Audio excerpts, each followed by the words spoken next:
Hello दोस्तों, नमस्कार। कहानी साहित्य में आपका स्वागत है। आइए आज सुनते हैं आचार्य रामचंद्र शुक्ल जी द्वारा लिखी हुई प्रसिद्ध कहानी 11 वर्ष का समय। दिन भर बैठे बैठे मेरे सिर में पीड़ा उत्पन्न हुई। मैं अपने स्थान से उठा और अपने एक नए एकांतवासी मित्र के यहाँ मैंने जाना विचारा। जाकर मैंने देखा तो वे ध्यानमग्न सिर नीचा किए हुए कुछ सोच रहे थे।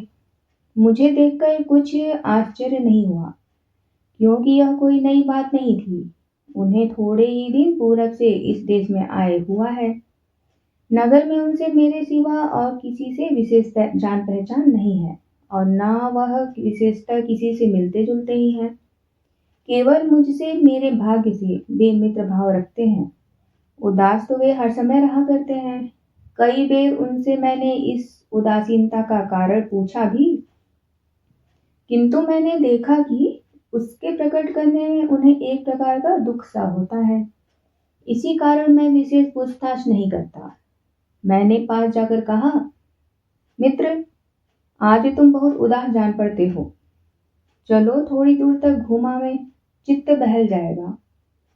वे तुरंत खड़े हो गए और कहा, चलो मित्र, मेरी भी यही जी चाहता है। मैं तुम्हारे यहाँ जाने वाला था। हम दोनों उठे और नगर से पूर्व की ओर का मार्ग लिया। बाग के दोनों ओर की कृषि संपन्न भूमि की शोभा का अनुभव करते और हरियाली की विस्तृत राज्य का अवलोकन करते हम लोग चले। दिन का अधिकांश अभी शेष था। इससे चित्त को स्थिरता थी, पावस की जरावस्था थी। इससे ऊपर से भी किसी प्रकार के अत्याचार की संभावना न थी। प्रस्तुत ऋतु की प्रशंसा भी हम दोनों के बीच बीच में करते जाते थे। आह, ऋतुओं में उदारता का अभिमान यही कर सकता है। दिन कृषकों को अन्नदान और सूर्यातप पृथ्वी को वस्त्रदान देकर यश का भागी यही होता है। इसे तो कवियों की कौंसिल से राय बहादुर की उपाधि मिलनी चाहिए। यद्यपि पावस की युवावस्था का समय नहीं है, किंतु उसके यश की ध्वजा फहरा रही है। स्थान स्थान पर प्रसन्न सलील पूर्ण लाल यद्यपि उसकी पूर्व उदारता का परिचय दे रहे हैं। अर्थात भावों की उलझन में पड़कर हम लोग का ध्यान मार्ग की शुद्धता की ओर न रहा। हम लोग नगर से बहुत दूर निकल गए। देखा तो सनय सनय भूमि में परिवर्तन लक्षित होने लगा। अरूणता मिश्रित पहाड़ी, रेतीली भूमि, जंगली बेर मकोई की छोटी छोटी कंटकमय झाड़ियां दृष्टि के अंतर्गत होने लगी। अब हम लोगों को जान पड़ा कि हम दक्षिण की ओर झुके जा रहे हैं। संध्या भी हो चली। दिवाकर की डूबती हुई किरणों की अरूण आभा झाड़ियों पर पड़ने लगी। इधर प्राची की ओर दृष्टि गई। देखा तो चंद्रदेव पहले ही से सिंहासनारूढ़ होकर एक पहाड़ी के पीछे से झांक रहे हैं। अब हम लोग नहीं कह सकते कि किस स्थान पर हैं। एक पगडंडी के आश्रय अब तक हम लोग चल रहे थे, जिस पर उगी हुई घास इस बात की शपथ खा के साक्षी दे रही थी कि वर्षों से मनुष्यों का चरण इस ओर नहीं पड़े हैं। कुछ दूर चलकर यह मार्ग भी तृण सागर में लुप्त हो गया। इस समय क्या कर्तव्य है? चित्त इसी के उत्तर की प्रतीक्षा में लगा। अंत में यह विचार स्थिर हुआ कि किसी खुले स्थान से चारों ओर देखकर यह ज्ञान प्राप्त हो सकता है कि हम लोग अमुक स्थान पर हैं। दैवात सम्मुख ही ऊंची पहाड़ी दिख पड़ी। उसी को इस कार्य के उपयुक्त स्थान हम लोगों ने विचारा। ज्यों त्यों करके पहाड़ी के शिखर तक हम लोग गए। ऊपर आते ही भगवती जन्मू नंदिनी के दर्शन हुए। नेत्र तो सफल हुए। इतने में चारु हंसिनी चंद्रिका भी अट्टहास करके खिल पड़ी। उत्तर पूर्व की ओर दृष्टि गई। विचित्र दृश्य सम्मुख उपस्थित हुआ। जाह्नवी के तट से कुछ अंतर पर नीचे मैदान में बहुत दूर गिरे हुए मकानों के ढेर स्वच्छ चंद्रिका में स्पष्ट रूप दिखाई दे रहे थे। मैं सहसा चौंक पड़ा और ये शब्द मेरे मुख से निकल पड़े। क्या यह वही खंडहर है जिसके विषय में यहाँ अनेक दंत कथाएं प्रचलित हैं? चारों ओर दृष्टि उठाकर देखने से पूर्ण रूप से निश्चय हो गया कि हो न हो यह वही स्थान है जिसके संबंध में मैंने बहुत कुछ सुना है। मेरे मित्र मेरी ओर ताकने लगे। मैंने संक्षेप में उस खंडहर के विषय में जो कुछ सुना था उनसे कह सुनाया। हम लोगों के चित्त में कौतूहल की उत्पत्ति हुई। उसको निकट से देखने की प्रबल इच्छा ने मार्ग की व्यग्रता को हृदय से बहिर्गत कर दिया। उत्तर की ओर उतरना बड़ा दुष्कर प्रतीत हुआ, क्योंकि जंगली वृक्षों और कंटकमय झाड़ियों से पहाड़ी का वह भाग आच्छादित था। पूर्व की ओर से हम लोग सुगमता पूर्वक नीचे उतरे। यहाँ से खंडहर लगभग 1.5 मील प्रतीत होता था। हम लोगों ने पैरों को उसी ओर मोड़ा। मार्ग में घुटनों तक उगी हुई घास पग पग पर बाधा उपस्थित करने लगी, किंतु अधिक विलंब तक यह कष्ट हम लोगों को भोगना न पड़ा, क्योंकि आगे चलकर फूटे हुए खपड़ैलों की सिटकियां मिलने लगी। इधर उधर गिरी हुई दीवारें और मिट्टी के ढूंढ प्रत्यक्ष होने लगे। हम लोगों ने जाना कि अब यहीं से खंडहर का आरंभ है। दीवारों की मिट्टी के स्थान पर क्रमशः ऊंचा होता जाता था, जिस पर से हम लोग निर्भय जा रहे थे। इस निर्भयता के लिए हम लोग चंद्रमा के प्रकाश के भी अनुग्रहित हैं। सम्मुख ही एक देव मंदिर पर दृष्टि जा पड़ी, जिसका कुछ भाग तो नष्ट हो गया था, किंतु शेष प्रस्तर विनिर्मित होने के कारण अब तक क्रूर के काल के आक्रमण को सहन करता आया था। मंदिर का द्वार ज्यों का त्यों खड़ा था, किवाड़ सट गए थे। भीतर भगवान भवानीपति बैठे निर्जन कैलाश का आनंद ले रहे थे। द्वार पर उनका नंदी बैठा था। मैं तो प्रणाम करके वहां से हटा, किंतु देखा तो हमारे मित्र बड़े ध्यान से खड़े हो उस मंदिर की ओर देख रहे हैं और मन ही मन कुछ सोच रहे हैं। मैंने मार्ग में भी कई बार लक्ष्य किया था कि वे कभी कभी ठिठक जाते हैं, किसी वस्तु को बड़ी स्थिर दृष्टि से देखने लगते हैं। मैं खड़ा हो गया और पुकार कर मैंने कहा, कहो मित्र, क्या है, क्या देख रहे हो? मेरी बोली सुनते ही वे झट मेरे पास दौड़ आए और कहा, कुछ नहीं, यूं ही मंदिर दिखने लग गया था। मैंने फिर तो कुछ न पूछा, किंतु अपने मित्र के मुख की ओर देखता जाता था, जिस पर कि विस्मय युक्त एक अद्भुत भाव लक्षित होता था। इस समय खंडहर के मध्य भाग में हम लोग खड़े थे। मेरा हृदय इस स्थान को इस अवस्था में देख विदीर्ण होने लगा। प्रत्येक वस्तु से उदासी बरस रही थी। इस संसार की अनित्यता की सूचना मिल रही थी। इस करुणोत्पादक दृश्य का प्रभाव मेरे हृदय पर किस सीमा तक हुआ, शब्दों द्वारा अनुभव करना असंभव है। कहीं सड़े हुए किवाड़ भूमि पर पड़े प्रचंड काल को साष्टांग दंडवत कर रहे हैं। जिन घरों में किसी अपरिचित की परछाई पड़ने से कुल मर्यादा की भंग होती थी, वे भीतर से बाहर तक खुले पड़े हैं। रंग बिरंगी चूड़ियों के टुकड़े इधर उधर पड़े काल की महिमा गा रहे हैं। मैंने इनमें से एक को हाथ में उठाया। उठाते ही यह प्रश्न उपस्थित हुआ, वे कोमल हाथ कहाँ हैं जो इन्हें धारण करते थे? हाँ, यही स्थान किसी समय नर नारियों के आमोद प्रमोद से पूर्ण रहा होगा और बालकों के कल्लोल की ध्वनि चारों ओर से आती रही होगी। वहीं आज कराल काल के कठोर दांतों के तले पिसकर चकनाचूर हो गया है। तीड़ों से आच्छादित गिरी हुई दीवारें, मिट्टी और ईंटों के ढूंढ, टूटे फूटे चौखटे और किवाड़ इधर उधर पड़े एक स्वर से मानो पुकार के कह रहे थे, दीनन को फेर होत, मेरू होत माटी को। प्रत्येक पार्श्व से मानो यही ध्वनि आ रही थी। मेरे हृदय में करुणा का एक समुद्र उमड़ा, जिसमें मेरे विचार सब मग्न होने लगे। मैं एक स्वच्छ शिला पर, जिसका कुछ भाग तो पृथ्वी तल में धंसा था और शेषांश बाहर बैठ गया। मेरे मित्र भी आकर मेरे पास बैठे। मैं तो बैठे बैठे कालचक्र की गति पर विचार करने लगा। मेरे मित्र भी किसी विचार ही में डूबे थे, किंतु मैं नहीं कह सकता कि वह क्या था। यह सुंदर स्थान इस सोचनी और पतित दशा को क्यों कर प्राप्त हुआ? मेरे चित्त में यही प्रश्न बार बार उठने लगा, किंतु उसका संतोषदायक उत्तर प्रदान करने वाला वहां कौन था? अनुमान ने यथासाध्य प्रयत्न किया, परंतु कुछ फल न हुआ। माथा घूमने लगा।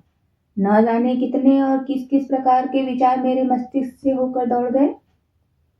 हम लोग अधिक विलंब तक इस अवस्था में न रहने पाए। यह क्या मधुसूदन, यह कौन सा दृश्य है? जो कुछ देखा उससे अवाक रह गया। कुछ दूर तक एक श्वेत वस्तु इसी खंडहर की ओर आती देख पड़ी। मुझे रोमांच हुआ, शरीर कांपने लगा। मैंने अपने मित्र से उस ओर आकर्षित किया और उंगली उठा के दिखाया, परंतु कहीं कुछ न देख पड़ा। मैं स्थापित मूर्ति की भांति बैठा रहा। पुनः वही दृश्य। अब की बार ज्योत्सना लोक में स्पष्ट रूप से हम लोगों ने देखा कि एक श्वेत परिच्छद धारिणी स्त्री एक जल पात्र लिए खंडहर के एक पार्श्व से होकर दूसरी ओर वेग से निकल गई और उन्हीं खंडहरों के बीच फिर न जाने कहाँ अंतर्धान हो गई। इस अदृष्ट पूर्व व्यापार को देख मेरे मस्तिष्क में पसीना आ गया और कई प्रकार के भ्रम उत्पन्न होने लगे। विधाता, तेरी सृष्टि में न जाने कितनी अद्भुत अद्भुत वस्तु मनुष्य की सूक्ष्म विचार दृष्टि से वंचित पड़ी हैं।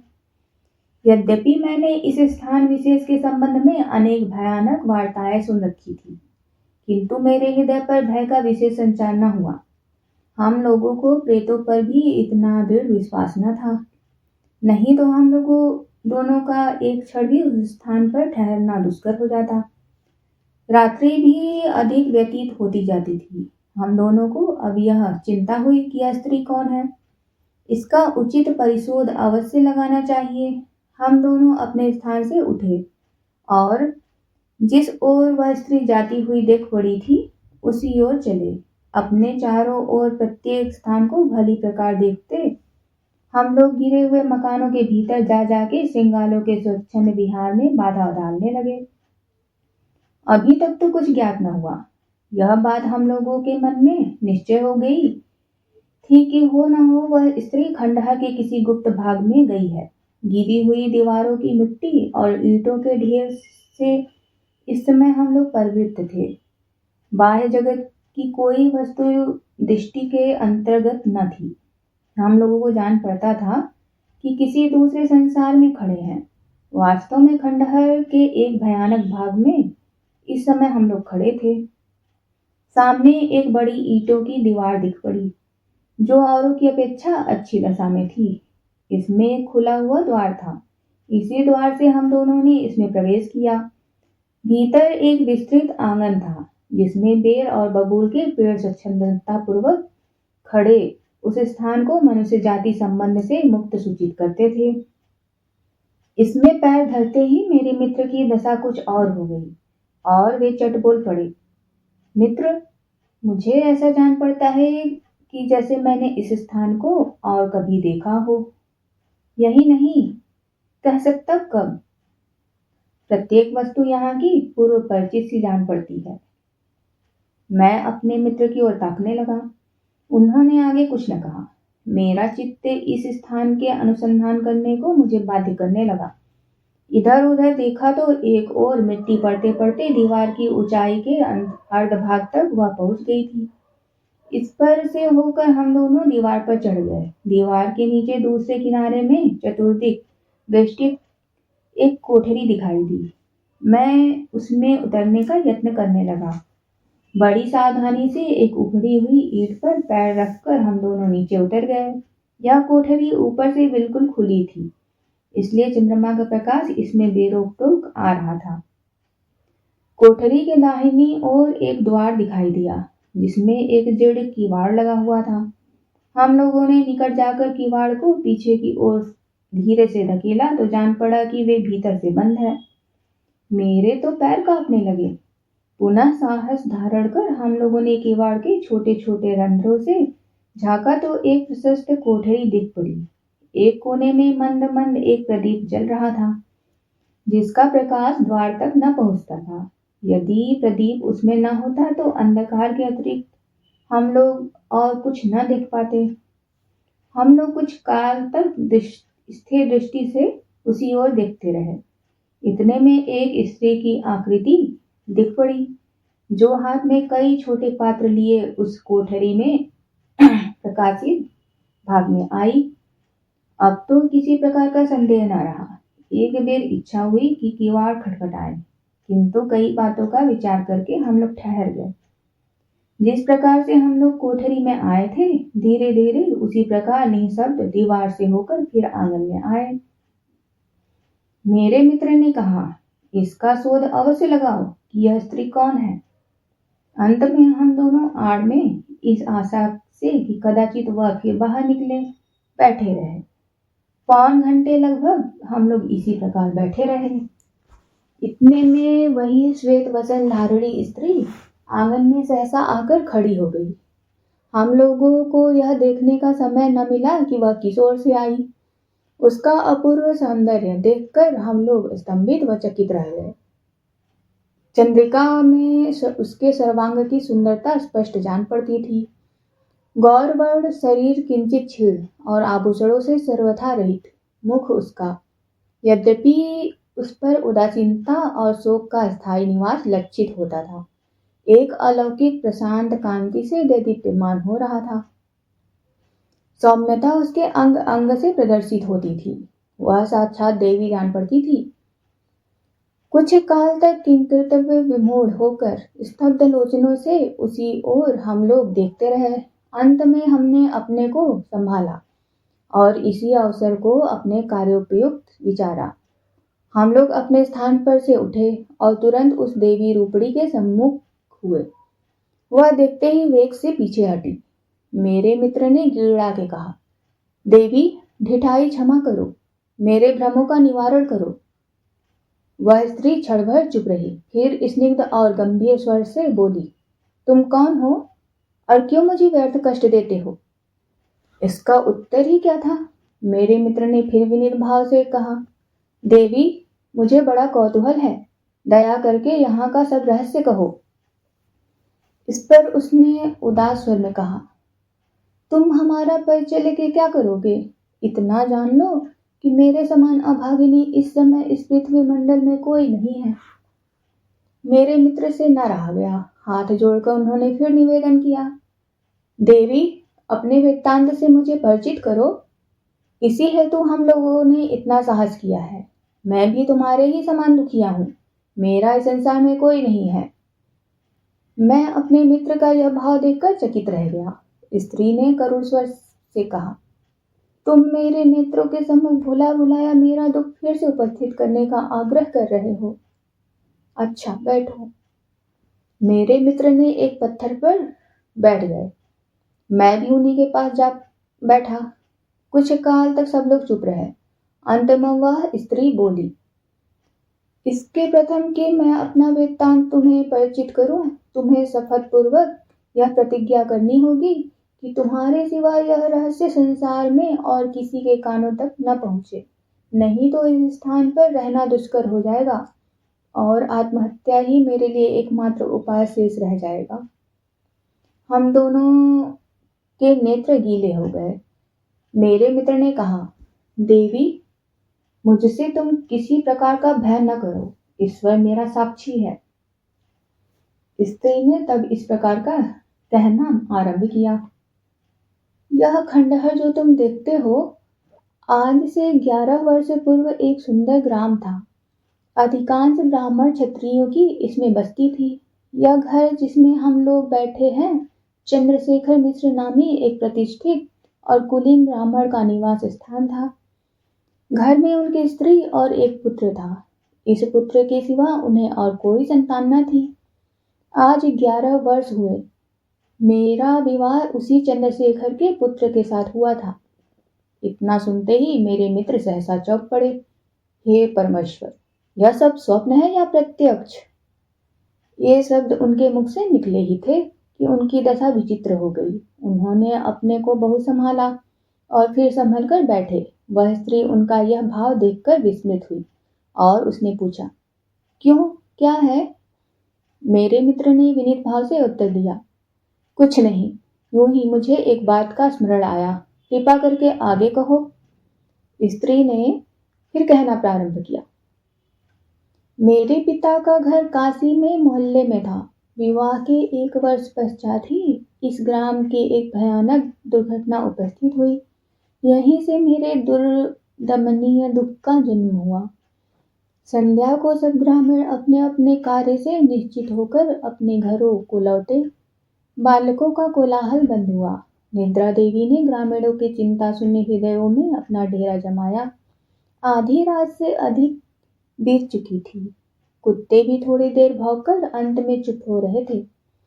प्रकृति निस्तब्ध थी। सहसा ग्राम में कोलाहल मचा और धमाके के कई शब्द हुए। लोग आंखें भींचते उठे, चारपाई के नीचे पैर देते तो घुटने भर पानी में खड़े। कोलाहल सुनकर बच्चे भी जागे। एक दूसरे का नाम ले लेकर लोग चिल्लाने लगे। अपने अपने घरों में से लोग बाहर निकलकर खड़े हुए। भगवती जाह्नवी को द्वार पर बहते हुए पाया। भयानक विपत्ति, कोई उपाय नहीं। जल का वेग क्रमशः अधिक बहने लगा। पैर कठिनता से ठहरते थे। फिर दृष्टि उठाकर देखा, जल ही जल दिखाई दिया। एक एक करके सब सामग्रियां बहने लगी। संयोगवश एक नाव कुछ दूर पर आती दिख पड़ी। आशा, आशा, आशा। नौका आई। लोग टूट पड़े और बलपूर्वक चढ़ने का यत्न करने लगे। मल्लाहों ने भारी विपत्ति सम्मुख देखी। नाव पर अधिक बोझ होने के भय से उन्होंने तुरंत अपनी नाव बढ़ा दी। बहुत से लोग रह गए।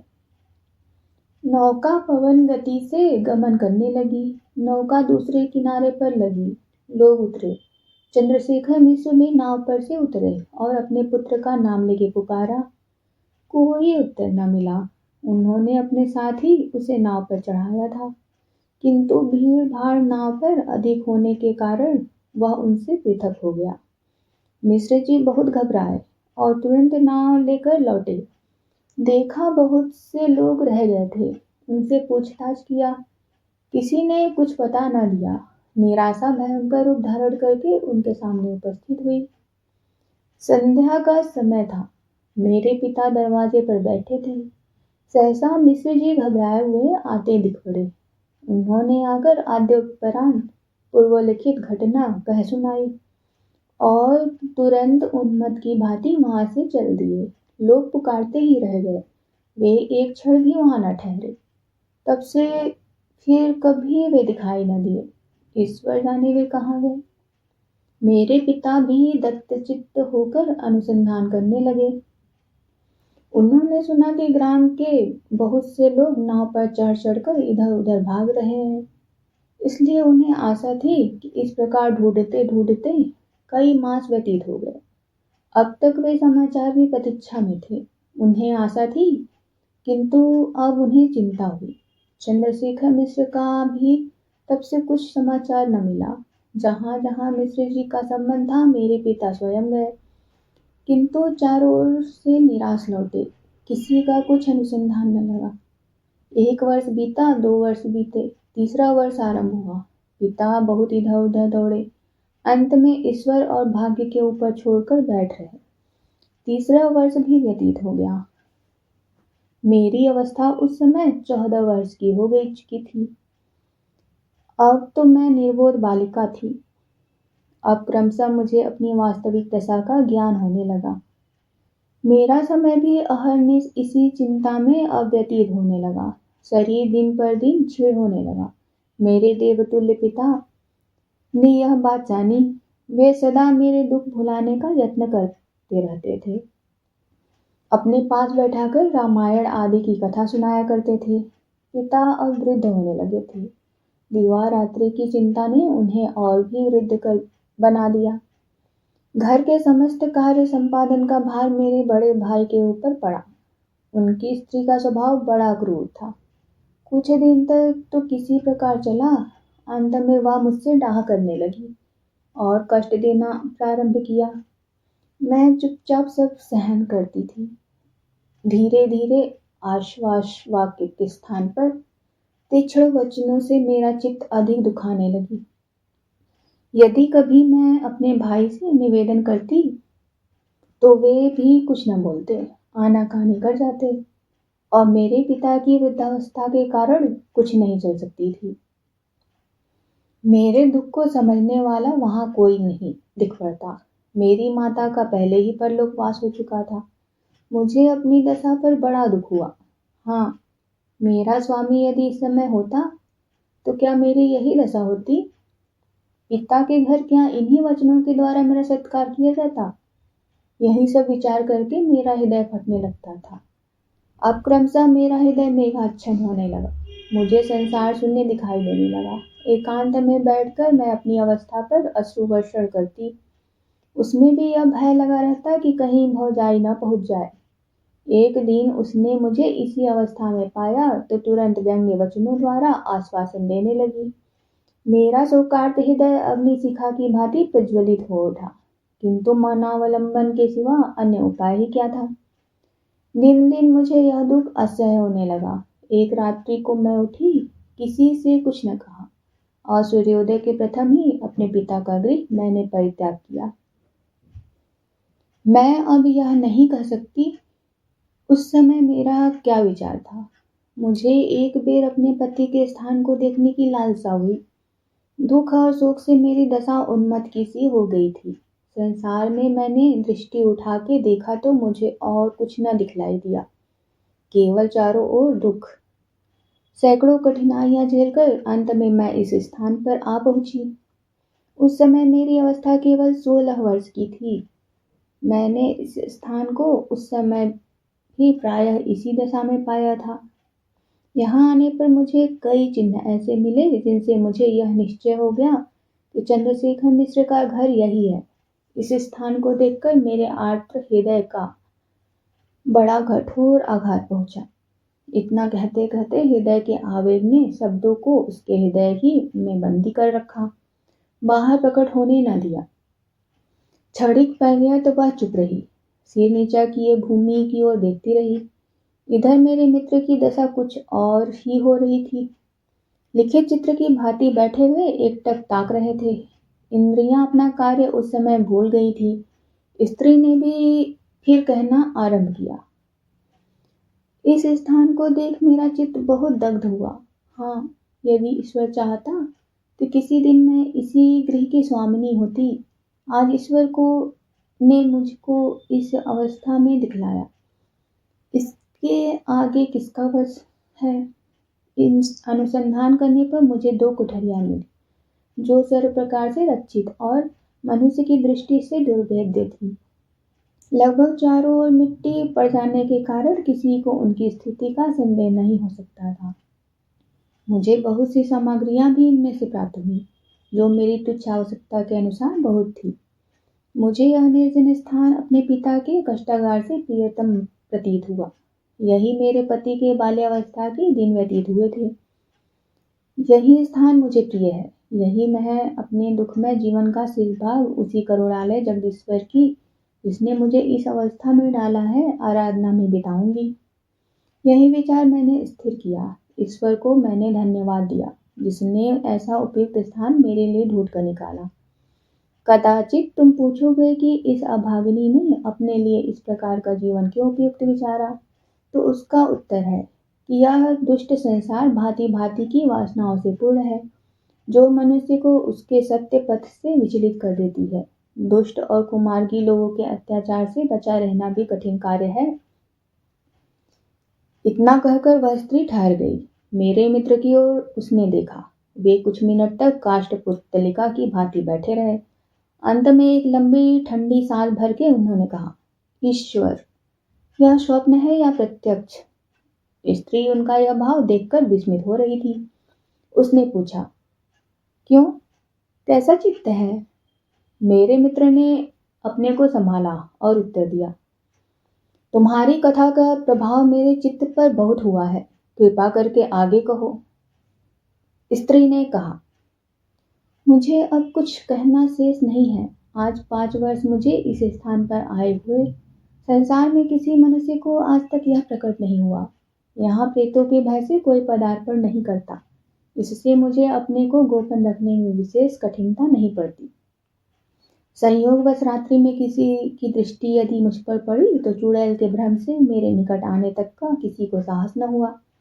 यह आज प्रथम ऐसा संयोग उपस्थित हुआ है। तुम्हारे साहस को मैं सराहती हूँ और प्रार्थना करती हूँ कि तुम और अपने शपथ पर दृढ़ रहोगे। संसार में अब मैं प्रकट होना नहीं चाहती। प्रकट होने से मेरी बड़ी दुर्दशा होगी। मैं यहीं अपने पति के स्थान पर अपना जीवन शेष करना चाहती हूँ। इस संसार में अब मैं बहुत दिन न रहूंगी। मैंने देखा मेरे मित्र का चित्त भीतर ही भीतर आकुल और संतप्त हो रहा था। हृदय का वेग रोककर उन्होंने प्रश्न किया, क्यों? तुम्हें अपने पति का कुछ स्मरण है? स्त्री के नेत्रों से अनर्गल बारीधारा प्रवाहित हुई। बड़ी कठिनतापूर्वक उसने उत्तर दिया, मैं उस समय बालिका थी। विवाह के समय मैंने उन्हें देखा था। वह मूर्ति यद्यपि मेरे हृदय मंदिर में विद्यमान है, प्रचंड काल भी उसको वहां से हटाने में असमर्थ है। मेरे मित्र ने कहा, देवी, तुमने बहुत कुछ रहस्य प्रकट किया। जो कुछ शेष है उसका वर्णन कर, अब मैं इस कथा की पूर्ति करता हूँ। स्त्री विस्मयोत्फुल्ल लोचनों से मेरे मित्र की ओर निहारने लगी। मैं भी आश्चर्य से उन्हीं की ओर देखने लगा। उन्होंने कहना आरंभ किया, इस आख्यायिका में यही ज्ञात होना शेष है कि चंद्रशेखर मिश्र के पुत्र की क्या दशा हुई। चंद्रशेखर मिश्र और उनकी पत्नी क्या हुए, सुनो। नाव पर मिश्र जी ने अपने पुत्र को अपने साथ ही बैठाया। नाव पर भीड़ अधिक हो जाने के कारण वह उनसे पृथक हो गया। उन्होंने समझा कि नाव पर ही है, कोई चिंता नहीं। इधर मनुष्यों की धक्का मुक्की से वह लड़का नाव पर से नीचे जा रहा। ठीक उसी समय मल्लाह ने नाव खोल दी। उसने कई बार अपने पिता को पुकारा, किंतु लोगों के कोलाहल में उन्हें कुछ सुनाई न दिया। नाव चली गई। बालक वहीं खड़ा रह गया और लोग किस प्रकार अपना अपना प्राण लेके इधर उधर भागे। नीचे भयानक जल प्रवाह, ऊपर अनंत आकाश। लड़के ने एक छप्पर को बहते हुए अपनी ओर आते देखा। तुरंत वह उसी पर बैठ गया। इतने में जल का एक बहुत ऊंचा प्रबल झोंका आया। छप्पर लड़के सहित शीघ्र गति से बहने लगा। वह चुपचाप मूर्तिवत उसी पर बैठा रहा।